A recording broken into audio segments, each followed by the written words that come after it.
Dewa United berhasil mencetak gol memastikan kemenangan mereka atas Persebaya. Para pemain Dewa United menunjukkan permainan yang sangat baik. Persebaya kesulitan untuk menembus pertahanan Dewa United dan menciptakan peluang yang berarti. Dengan kekalahan ini, Persebaya harus berbenah diri untuk pertandingan berikutnya. Persib Bandung yang berada di puncak klasemen akan menjamu Madura United di Stadion Gelora Bandung Lautan Api. Persib bertekad untuk memenangkan pertandingan ini agar tetap kokoh di puncak klasemen. Madura United yang sekarang berada di zona merah berambisi meraih poin penuh untuk keluar dari zona degradasi. Persija Jakarta akan bertandang di markas PSM Makassar. Pertandingan ini diprediksi akan berlangsung sengit, mengingat kedua tim memiliki sejarah rivalitas yang sangat kuat. Kedua tim sama-sama mengincar poin penuh untuk memperbaiki posisi mereka di klasemen. Setiap tim tentu saja melakukan persiapan yang sangat matang untuk menghadapi pertandingan-pertandingan penting ini. Latihan taktik, strategi, dan fisik menjadi fokus utama dalam persiapan masing-masing tim. Para pelatih mempelajari kekuatan dan kelemahan lawan untuk merancang strategi yang sangat efektif. Jangan kemana-mana, mari kita saksikan hanya di Raden History.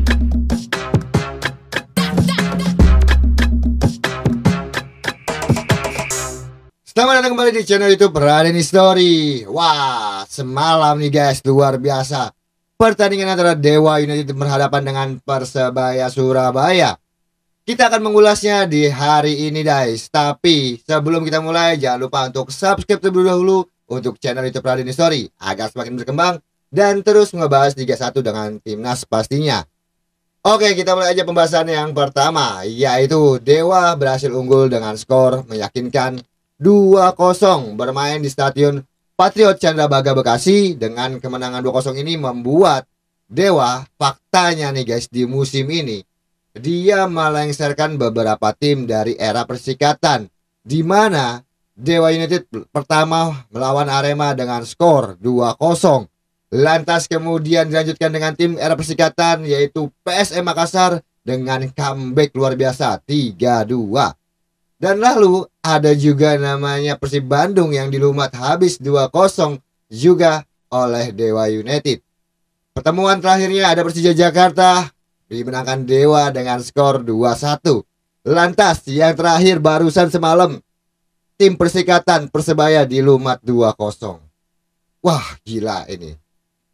Gokil habis untuk Dewa United di musim ini, bisa melengsarkan beberapa tim dari era Persikatan yang notabene itu tim-tim yang luar biasa, tim-tim yang superior di Liga 1.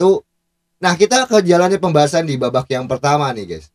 Dari awal mula kick off dengan pemain seperti Mesidoro, Jaja, Egy Maulana Fikri menjadi ancaman serius dari Persebaya Surabaya. Dimana kalau kalian lihat sendiri pertandingan tersebut, sampai 30 menit pertama ini Dewa terus mengurung pertahanan dari Persebaya Surabaya. Gol baru ciptakan di menit ke-32 melalui umpan dari siapa lagi? Egy Maulana Fikri. Sebelumnya umpan dari Marokawa ke Egy umpan ke Mesidoro, dan gocekan sedikit, tendangan langsung di kotak penalti loh guys. Itu umpan-umpan 1-2 yang menurut gua, wah gila, gokil abis sih Dewa United. Di lini tengah juga apalagi bermain dengan 1-2-nya luar biasa permainan Dewa. Disusul ada gol yang ke-19 dari siapa lagi, top skor sementara di Indonesia, yaitu Alex Martin. Lagi-lagi Egy Maulana Fikri, sang kelok 9 atau Messi-nya Indonesia, menciptakan peluang kunci kepada Alfianto Nico di kotak penalti dan membuat Nico umpan crossing ke kotak penalti diselesaikan manis oleh Alex Martin, gol ke-19. Ini layak banget ya orang jadi top skor di Liga 1 musim ini ya. Mengalahkan Gustavo, DDS, dan masih banyak yang lainnya. Ya, setelah babak kedua pertandingan memang lebih intens, coba Persebaya Surabaya melakukan serangan-serangan mengurung jantung pertahanan dari Dewa United. Cuman lagi-lagi nih ya, Sonny Steven, penjaga gawang dari Dewa United nih, luar biasa. Dalam pertandingan melakukan 5 save krusial yang seharusnya guys itu bisa menjadi gol untuk Persebaya Surabaya. Dan memang luar biasanya Sonny Steven yang musim ini mungkin menjadi man of the match atau pemain terkiper terbaik di pekan 24 ya, gue rasa, dengan segi penampilan dari yang luar biasa banget Sonny Steven nih. Bahkan katanya dilirik oleh Patrick Kluivert sebagai pelatih timnas kita untuk di program naturalisasi. Ya sayang lah Pak ya, udah tua Patrick Kluivert, si Sorry Steven. Walaupun skillnya luar biasa, maka dia bermain di Liga 1 karena udah umur nih. Cuman kita melihat dari Persebaya deh, kita ngomongin Dewa udah oke banget dah pokoknya. Taktikal satu duanya oke banget. Total football lah kalau orang bilang, orang Belanda bilang nih. Kalau kita ngomongin Persebaya, sebenarnya di laga ini sangat kalah ya di lapangan tengah. Jadi kalau untuk menghadapi Dewa, memang kayak dibutuhkan pemain-pemain kecepatan counter attack ya. Cuman sayangnya Flavio pun juga masuk di babak kedua, mengandalkan serangan-serangan cepatnya. Tidak berhasil walaupun ada peluang tendangan dari luar dalam kotak penalti yang masih bisa diblok. Jadi memang Persebaya menurut gua bukan tampil buruk, bukan tampil yang terlalu kalah dengan Dewa United, tapi sudah banyak peluang yang dilakukan dari Persebaya yang masih memang bisa gagalkan oleh Tony Steven nih. Jadi gua rasa penampilan Persebaya Surabaya masih terus ditingkatkan, dan apalagi kemarin ada pembicaraan dari CEO, katanya dua partai ditentukan oleh nasib Paul Monster, di mana lawan PSS Biak saat itu Sultan Nawawi menang 1-0 dan lawan Dewa kalah 2-0 nih untuk si Paul Monster. Nah, apakah kira-kira Paul Monster dipecat? Silakan aja kalian berkomentar di kolom komentar kalau menurut kalian. Tapi kalau menurut gue pribadi, untuk tim dari Persebaya sayang banget sih menurut gua kalau masih memecat Paul Monster, walaupun dari 7 penampilannya kekalahan beruntunnya luar biasa ya. Ya mungkin itu yang bisa gue bahas dari segi penampilan di permainan yang luar biasa aktif. Lagi-lagi layak banget, memang ini calon kandidat juara kuda hitam ya di Liga 1, walaupun saat ini masih bersaing dengan tim Persib Bandung yang belum bermain. Besok akan melawan dari tim Madura United, di mana itu juga partai antara pemuncak klasemen dengan zona degradasi nih guys.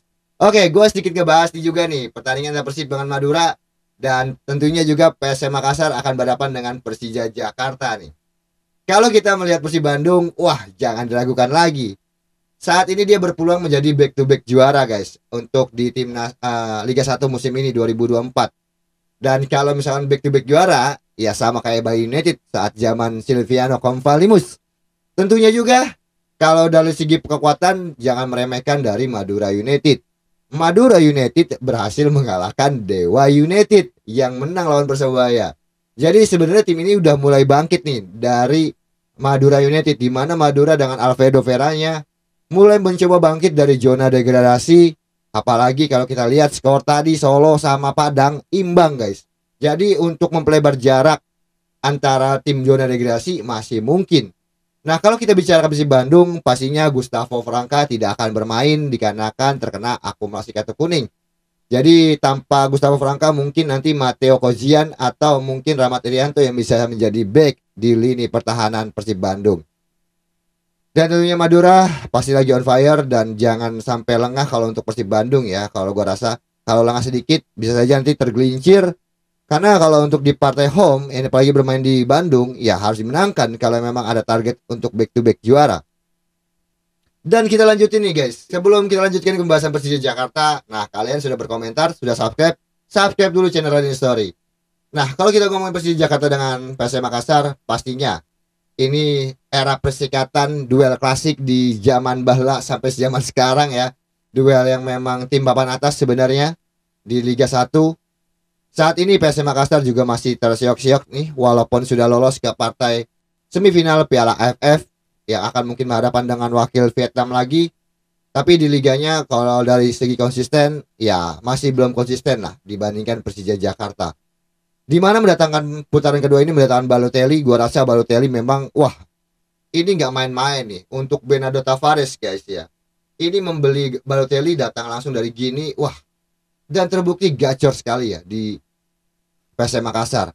Bersama duet baru yaitu Hermin Hajaleta yang sudah juga menciptakan banyak gol di PSM Makassar. Jadi gua rasa ini hati-hati untuk pertahanan Persija Jakarta yang sagi underperform. Kalau gue lihat dari dua pertandingan melawan Dewa dengan Persib Bandung nih guys, Persija Jakarta kekurangannya adalah di lini pertahanan, di mana pertahanan Persija, apalagi Rizky Ridho nggak bisa bermain lawan PSM Makassar, kemungkinan karena akumulasi kartu kuning jadi sebuah kehilangan besar menurut gue dari Persija Jakarta dengan kehilangannya Rizky Ridho.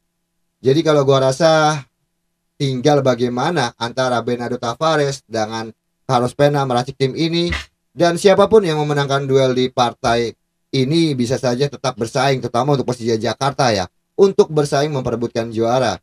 Karena kita masih 4 besar, bahkan 5 besar sampai Bali ya, masih berpeluang menjadi juara. Karena masih pekan ke-24 dan masih ada 10 partai lagi yang bisa dilaksanakan oleh tim di Liga 1 ini. Kecuali nanti kalau Persib Bandung mungkin di sisa laga di partai ke-30-nya masih berada di puncak, ya maka dia akan menjadi juara, sudah ketahuan pastinya. Ya, tinggal bagaimana kalau untuk Persija Jakarta vs Makassar, adu taktik antara Portugal dengan Brazil. Bernardo Tavares versus Carlos Pena. Dan tentunya untuk Persija pasti akan dinominasi oleh Gustavo Almeida yang mencoba mengejar top skor sementara yaitu Alex Martin. Dan di PSM Makassar yang menjadi pemain kuncinya mungkin menjadi Balotelli, duel penyerang yang berskaliber luar biasa. Nah, gimana komentar kalian? Kira-kira kalian punya komentar kah tentang pembahasan si Paul Monster, atau akankah akan out, atau juga untuk Persib Bandung Madura siapa yang menang, dan Persija PSM juga siapa yang menang? Silakan aja nih kalian berkomentar di kolom komentar. Nantinya juga gue akan ngebahas seputar sepak bola Indonesia 1 lagi pastinya, dan tentunya juga timnas. Timnas masih lama guys, bulan Maret akan bertanding melawan Australia, dan itu ya sebenarnya ada keuntungan untuk Indonesia berhadapan dengan Australia. Tapi gue nggak bahas sekarang nih, kita lagi ngebahas Liga 1-nya. Jadi bagi kalian yang baru bergabung dengan channel Raden Story, baru tahu nih ya, YouTube Raden Story ngebahas Liga 1 dengan timnas Indonesia. Kalian bisa subscribe dulu untuk mendapatkan informasi lain-lainnya nih guys. Nah, mungkin nanti nextnya gue juga akan seperti biasa podcast lagi, tapi sedang dalam masa perbaikan dulu. Kita masih monolog dulu sebentar ini. Dan tentunya kalau sudah subscribe, jangan lupa berlangganan kalau bisa. Oke, Bang Raden. Ya, wah ada pertanyaan nih kayaknya. Sebelum kita closing, kita pengen bertanya nih Bang. Apa? Untuk pertandingan besok antara Persib Bandung melawan Madura United nih Bang. Ya. Dengan hasil seri minggu kemarin Persib Bandung melawan Persija, dengan diturunkannya si Davida Silva gitu, akhirnya mencetak gol dan sangat tidak diragukan dengan adanya Davida Silva. Itu emang Persib Bandung sangat-sangatlah gacor. Luar biasa. Apakah kira-kira nih Bang, oke emang Persib Bandung sekarang udah ada di pucuk klasemen sekarang, apakah Davida Silva besok dimainkan di babak pertama atau seperti biasa di babak kedua nih Bang, demi menambah pundi-pundi golnya buat Persib Bandung? Ya, kalau yang lu bicarakan kayak gitu sebenarnya gue juga entah pemikiran dari Bojan Hondak ya. Bojan Hondak itu selalu memainkan Davida Silva selalu di babak kedua, padahal dia kayaknya sudah 100% sembuh dari cederanya ya, dan membuktikan bahwa bisa mencetak gol di laga krusial yaitu laga Persija Jakarta dengan Bandung. Kalau menurut gua, Bojan Hondak harus menurunkan Davida Silva dari awal. Walaupun di partai home, tapi sangat membutuhkan kemenangan loh bagi Persib Bandung. Kalau nanti Madura bisa mencuri gol duluan nih di Bandung, itu bisa menjadi alternatifnya. Bahaya nih kalau dia telat memasukkan Davida Silva, Bil. Jadi gua rasa memang Davida Silva harus bermain sebagai starter di laga ini. Oke, lanjut untuk Madura United nih Bang. Dia masih ada di klasemen bawah ya nih Bang. Gimana untuk strategi agar dia keluar nih Bang dari zona degradasi Bang untuk Madura United? Ya, seperti yang gue bicarakan sih, Madura sebenarnya lagi mencoba bangkit nih. Cuman masalahnya yang dihadapin ini bukan lawan yang mudah. Oke, kemarin menang di kandang Stadion Bangkalan sendiri melawan Dewa. Itu nggak ada yang tahu nih. Bahkan pengamat sepak bola pun berpikir aneh bisa menang gitu ya. Tapi kenyataannya itu adalah bentuk kebangkitan dari Madura United di Liga 1 musim ini. Walaupun gua pun di video sebelumnya memprediksi Madura akan berada di zona degradasi terus. Dan ini akan tertuju pada pertandingan ini. Kalau Madura United bisa minimal hasil imbang, maka bisa saja nanti akan ada perbedaan untuk prediksinya. Dia bisa keluar dari zona degradasi. Tapi kalau Madura United kalah lawan Persib Bandung, ya maka akan berat hati, dia masih menghadapi lawan-lawan yang berat lagi, tangguh. Jadi gue rasa tergantung dari partai ini juga untuk Madura apakah bisa keluar dari zona degradasi. Oke, jadi Madura United harus cari poin Bang ya buat keluar dari zona degradasi. Lanjut kita untuk pertandingan antara Persija melawan PSM Makassar. Minggu kemarin melawan Persib Bandung di kandang Persija, Persija berhasil ditahan imbang oleh Persib Bandung untuk mengejar poin minimal. Ya. Seri agregatnya dengan Dewa United. Apakah kira-kira untuk besok pertandingan Persija ini akan bermain lebih menyerang atau seperti kemarin melawan Persib Bandung nih Bang kira-kira? Ya kalau gue rasa Persija Jakarta melawan PSM Makassar bermain di Stadion Makassar ya, bukan di kandang Persija away. Jadi ini laga away yang nggak mudah bagi Persija Jakarta untuk meraih poin, Bill. Dan kalau memang dari segi peringkat masih ada namanya peluang untuk menyalip Dewa United juga, walaupun saat ini berada di peringkat 4. Kalau menurut gue Persija Jakarta akan bermain lebih ofensif, walaupun bermain di kandang, walaupun tidak ada Rizky Ridho, tapi tetap Rio Matsumura, Rehan Anan, dengan Gustavo Almeida yang akan terus menggedor lini PSM Makassar. Karena nggak tahu nih, apakah nanti Yuran Fernandes dengan Suarez bisa bermain langsung. Soalnya Bill, di pertandingan sebelumnya Suarez itu mengalami sedikit masalah pada bagian kakinya dan ditarik keluar ya. Jadi ada sedikit timpang juga di lini pertahanan dari PSM Makassar. Oke, untuk PSM Makassar nih Bang, kita tahu pertandingan terakhir PSM Makassar menghasilkan yang kurang baik nih Bang. Kira-kira apakah bisa PSM Makassar meraih kemenangan di kandangnya sendiri nih Bang? PSM Makassar kalau di musim ini banyak serinya Bill bermain di kandang sendiri juga. Jarang ya mungkin ada beberapa pertandingan tapi banyak lebih serinya. Apalagi itu menghadapi tim-tim bukan sekelas dari Persija Jakarta juga ya. Bahkan kalah juga di kandang sendiri juga melalui Dewa United dengan skor comeback 3-2 saat itu. Jadi gue rasa ini bukan laga yang mudah bagi PSM Makassar. Bagaimana caranya Bernardo Tavares untuk memainkan pertandingan yang lagi katanya krisis finansial, Bill. Jadi kalau krisis finansial ini pasti sedikit mengasih pemain mengalami apa ya, rasa yang ya mungkin karena gaji belum dibayar katanya ya.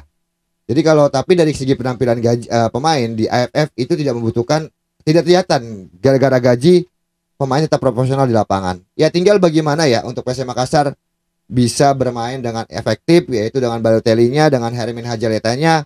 Gua rasa ini akan menjadi duel di depan untuk masing-masing tim. Oke, ini kita lihat permainan di papan atas emang semakin sengit. Semakin seru dan sama halnya di papan bawah nih Bang. Oke Bang, kita dapat berita kemarin tentang supporter Persija ada sedikit kerusuhan di sana. Gimana Bang Raden untuk pesan-pesan kita nih untuk para supporter tim Liga 1 nih Bang, agar tidak terjadi kembali kerusuhan-kerusuhan semacam ini Bang? Oke. Ya memang gue sangat menyayangkan kejadian di Persija Jakarta melawan Persib Bandung dengan kerusuhan supporter. Ya ini sudah terjadi, tapi gue agak bingung dengan supporter Indonesia ya. Kenapa kapan dewasanya? Karena masalah gini guys, di tahun ini kita dilarang away untuk ke dalam stadion. Tim tamu itu dilarang datang ke tim home. Tapi masih banyak yang mungkin tanpa atribut datang ke stadion, yang masih peraturan itu dilanggar. Hal-hal semacam ini bisa terjadi karena kalian juga ya. Jadi harapan gue, oke, patuhin apa yang dilakukan oleh PT LIB di musim ini. Kalau kalian mau musim depan ada penonton home away, ya kalian harus nurutin dulu peraturan tahun ini. Kalau kejadian tersusun kericuan di Liga 1, ya bisa saja tahun depan tidak ada namanya juga. Dan tentu juga Liga 2 yang apalagi kerusakan dari gawang ya. Kejadian keributan lawan Persela Lamongan dengan Persija Jepara. Intinya harapan gue untuk para supporter, ayo lebih dewasa lagi guys untuk menghadapi sepak bola di Indonesia. Kalian pasti punya dukung tim kesayangan kalian. Kalian pasti mendukung banget nih. Cuman ya rivalitas di dalam lapangan 90 menit, sisanya kita satu nama, Indonesia. Kalau kita seperti ini terus, kapan sepak bola kita mau maju? Kita majukan dulu diri kita sendiri untuk melihat pertandingan, baru kita untuk ke manajemen klub atau PSSI atau PT LIB memajukan sepak bola Indonesia. Sebentar kita sudah ada perubahan, walaupun waktu 2 tahun ini pelan-pelan sudah ada perubahan. Ya semoga saja supporter Indonesia juga adanya perubahan. Jangan sampai terus-terusan memakan korban nyawa di sepak bola Indonesia. Kalau kalian terus memakan korban nyawa, sampai kapan sepak bola kita mau maju? Pertanyaan ini gue balikan ke kalian. Kalian sudah dewasa atau belum? Oke, mungkin videonya sampai di sini dulu nih. Tadi ada beberapa pertanyaan juga yang masuk ke gua tentang Persija, Persib, bahkan kericuhan yang gua rasa kita harus lebih respect nomor satu. Dan sisanya kita bersaudara satu Indonesia. Sampai jumpa di video berikutnya. Dan kira-kira apa yang mau gue bahas ya, tunggu saja. Jangan lupa subscribe terlebih dahulu untuk channel Raden Story. Dan tentunya untuk di follow akun TikTok gue pribadi, sama namanya Raden Story juga ya. Dan ada TikTok, di belakang ada The Bill TV, tim produksi dari Raden Story. Sampai jumpa di video berikutnya.